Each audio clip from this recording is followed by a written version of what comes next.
Ah, comme j'aime cette saison. Tu sais, cette saison où ça commence à sentir bon le chocolat chaud et rester tranquillement à la maison. Même si pour le moment on est encore dehors pour profiter une dernière fois des réjouissances que les arbres peuvent nous donner avant de complètement s'arrêter.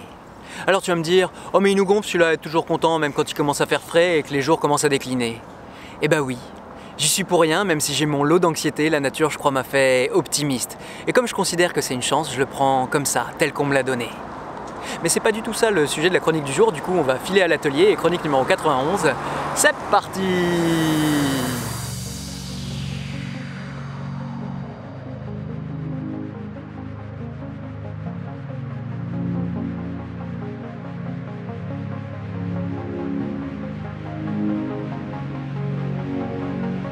Depuis plus d'un an maintenant, depuis 91 semaines exactement sur cette chaîne, j'ai posté une vidéo chaque semaine, parfois deux même, sans discontinuer, et tout ça parce que je pensais que je te le devais, mais ça tu le sais.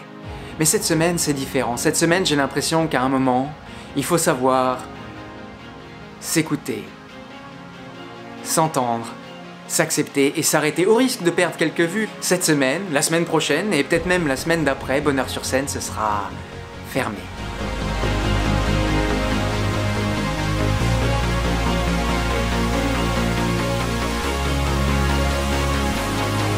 Chaque semaine, semaine après semaine, je t'encourage à prendre ton temps, je t'encourage à profiter. Et moi là, j'ai l'impression de faire tout l'inverse. Chaque lundi, j'ai tout un tas de projets et une semaine pour les réaliser. Et chaque vendredi, la semaine a passé et j'en ai pas fait la moitié. Et je me suis pas reposé et j'ai pas profité. Je me retrouve à travailler les week-ends pour rattraper au lieu de rester avec ma famille et de m'en occuper. T'avoueras que ça commence à devenir compliqué. C'est drôle parce qu'on est des humains, on a l'impression d'avoir tout inventé. Mais finalement, la nature à l'automne, qu'est-ce qu'elle fait sinon faire une pause et reculer pour mieux sauter? Arriver au printemps avec de l'énergie, des fleurs à volonté. En général, quand on fait un break, c'est pour faire un constat d'échec.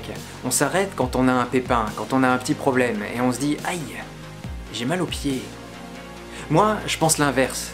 Et depuis trop longtemps, j'ai pas eu la possibilité, j'ai pas eu la disponibilité de m'arrêter, de constater que je vais bien. Oui, j'ai aucun pépin. J'ai pas de petits bobos. Aucun. Et je dis merci, merci à la vie. Ça paraît un peu idiot comme ça, mais à chaque fois que je fais ça, à chaque fois que je me dis ça, moi, ça me fait du bien. Parce qu'en général, on relève quand ça va pas, on fait attention quand ça va mal, mais quand ça va bien, ça paraît normal.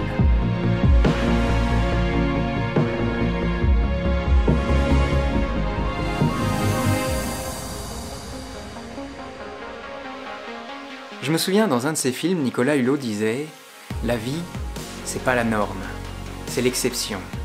Et ben j'ai l'impression qu'il faut traiter ces moments-là où on va bien avec autant de respect, mettre le doigt dessus et réaliser.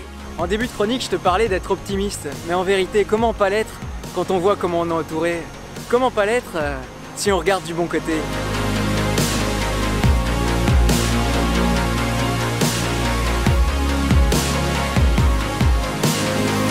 Tu te souviens la toute première chronique? À l'époque, je te disais que sur cette chaîne, on allait oublier tout ce qui boite, tout ce qui cloche, tout ce qui blesse et qui fait mal. Et pendant 1 année et demie, j'ai essayé de m'y tenir. Et j'ai réalisé que c'est bien d'oublier ces choses-là. Mais il y a quelque chose d'encore plus important. C'est mettre le doigt sur tout ce qui va, sur tout ce qui avance, sur tout ce qui marche et sur tout ce qui fait du bien. Là-dessus, je vais te laisser. Je vais pas te dire à la semaine prochaine. À la place, je vais t'encourager à tout arrêter, à tout éteindre, à prendre 5 minutes avec toi pour réaliser que oui, autour de nous, le monde tourne pas vraiment rond. Mais pour ce qui est du bonheur, quelque part, en nous, on a un tout petit bout de solution.